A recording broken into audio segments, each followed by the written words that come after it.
Hello everyone, আসসালামু আলাইকুম। Welcome back to my channel. তো একদিন পর আসলাম ভিডিও নিয়ে। স্কুল থেকে শুরু করলাম ভিডিওটা। বাচ্চাকে স্কুলে দিয়ে পাশে একটা শপিং মল ছিল, ওখানে দেখতেছিলাম। তো আসলে মূলত বাচ্চাদের খাবার দাবারের জন্যে ওখানে গিয়েছিলাম, যেমন সসেস, নাগেট, এখানে আরও অনেক কিছুই ফ্রোজেন পাওয়া যায়। তো টিফিনে এগুলো দিলে কিন্তু বাসায় ফ্রেশ সয়াবিন তেল দিয়ে ভেজে দিলে আসলে স্বাস্থ্যসম্মত হয়। কিন্তু প্রতিদিন যদি বাইরে থেকে নেওয়া যায়, সিপি বলেন আর যেখানেই বলেন, আসলে ওটা অতটা স্বাস্থ্যসম্মত না।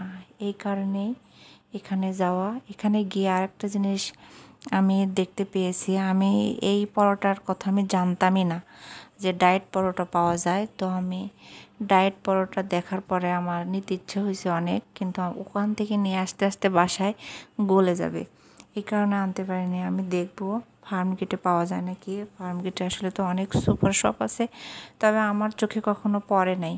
তারপর আমি একটু খোঁজ করবো। এই যে ডায়েট পরোটাটা আমার খুবই ভালো লাগছে যে ডায়েট পরোটা হয় বা আছে।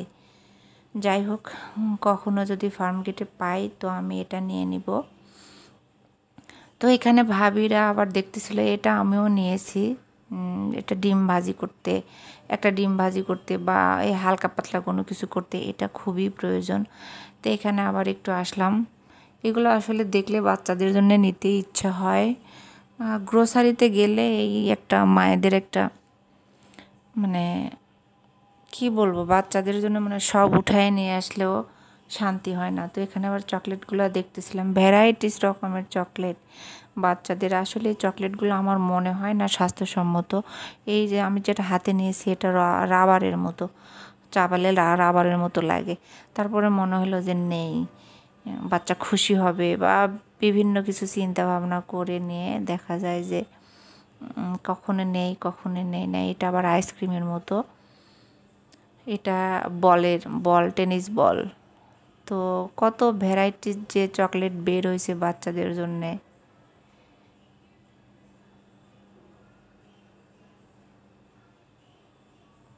দেখতে ইচ্ছা হয়। আমাদের সময় কিন্তু এত রকম ভ্যারাইটিস চকলেট ছিল না, এখন যতটা বের। এই ভয়েস দিতে গিয়ে কয়বার যে আমাকে স্টপ করতে হয়েছে এটা বলার মতো না। 4 মিনিটের একটা ভিডিও, অথচ ভয়েস দিতে গিয়ে অনেক কয়েকবার বন্ধ করতে হয়। তো বাচ্চা কাচ্চা ঘরে থাকলে যা হয়। আর এই ঘিটা কিন্তু অনেক ফ্রেশ, সিএসডির ঘি, 1100 টাকা দাম। আসলে ঘি যে এত ফ্রেশ পাওয়া যাবে সিএসডিতে আমি কোনো সময় ভেবেছিলাম না। তবে ঘিটা খুবই ভালো। যদি কারোর আশেপাশে সিএসডি থাকে তাহলে এখান থেকে নিতে পারেন। নির্ভেজাল, একদম নির্ভেজাল, এটা আমি বলতে পারি, কারণ ঘি খাঁটি পাওয়া অনেক কঠিন ঢাকা শহরে। এখানে ভাবি আবার তার ছোট ছেলেকে খাওয়াচ্ছে। বাচ্চাটা প্লেতে পড়ে, বড় ভাই তো আমার ছেলের সাথে পড়ে। বাচ্চার ক্ষুধা লেগেছে জন্য ভাবি খাওয়াচ্ছিল। স্কুল ছুটি হয়ে গিয়েছে, বাসায় চলে এসেছি, খাওয়া দাওয়া করেছি, একটু রেস্ট নিয়েছি। ছোটটা শুরু করলো, মা আমি গুড় দিয়ে মুড়ি খাবো, খেজুরের গুড়। এর কারণে তাকে আবার আমি গুড় দিয়ে মুড়ি দিয়েছি। ওকে কোন পাতিলে দেব বা কি সে দিব বুঝতে পারতেছিলাম না। তো আমি দেখলাম ছোট একটা পাতিলে গুড় দিয়ে মাখিয়ে চামচ দিয়ে দেই। তো সেটাই করেছি, বসে বসে খাচ্ছে। আর গল্পের শেষ নাই, ওদের কথার উত্তর দিতে দিতে আমার প্রেশার উঠে যায়। রাত্রে রান্নাবান্না, রাত্রের প্লাস পরের দিন দুপুরের রান্নাবান্না আমি শেষ করে ফেলেছি। এর মধ্যে বড়টাকে পড়াচ্ছিলাম আর রান্না করতেছিলাম। তো সবাই ভালো থাকবেন, আল্লাহ হাফেজ।